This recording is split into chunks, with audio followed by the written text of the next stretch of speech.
बेहोस पछि त होसमा आउँदा क्या दामी भो। नमस्कार, मेरो नाम आकाश कर्ती मगर हो। कहाँबाट? म यो मान्छेकोबाट। ल सुनाउनुस्।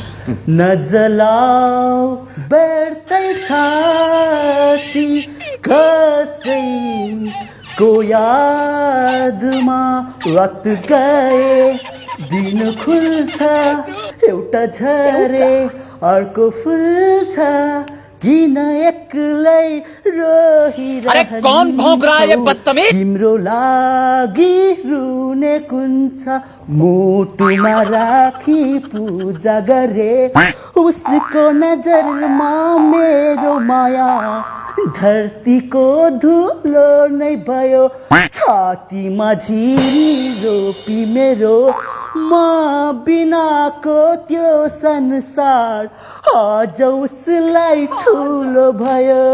रेडिमेड नै माइक रहेछ। तपाईँ स्टेजमा पनि गाउनुहुन्छ? कलेजमा स्कुलमा कहिले कहिले हुन्थ्यो प्रोग्राम। त्यो गाउँदा गाउँदा त्यो बानी बसेर त्यो हात टक्क गइहाल्ने होला कि है? यो हात नजानी गरेको पनि गाउन सक्छ सक्दैन? सक्छु। ल हेरौँ त। बेहोस पछि त होसमा आउँदा क्या दामी भो। बेहोस पछि त होसमा आउँदा क्या दामी भो। यहाँ पिउनेमा पिलाउनेको क्या बदनामी भो। यहाँ पिउनेमा पिलाउनेको क्या बदनामी भो।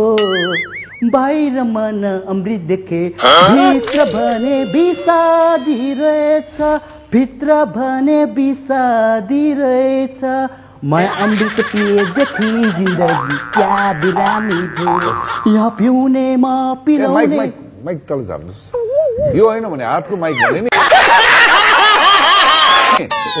नल्याउनुहोस् भने माइक भन्यो थियो हामीले। यहाँ पिउनेमा पिलाउनेको क्या बदनामी भो। के गर्नु भने यो स्टाइल त राम्रो छ होइन, यस्तो स्टेजमा गाइरहेको थिएँ होइन। त्यो एकदम धेरै स्टेज पर्फर्मेन्स गर्दाखेरि कहिले काहीँ त्यो यस्तो भइरहेको हुन्छ। इन्दिराले हुन्छ भने पनि हुन्छ। ल होइन, आई थिङ्क उहाँले मेहनत गर्नु पर्ला अझै। अहिलेलाई चाहिँ बाई भन्छौँ। Thank you. अलिक स्माइल गर्नु न। तपाईँ त रिसाउनु भयो जस्तो लाग्यो, चित्त दुखाउनु भयो जस्तो लाग्यो।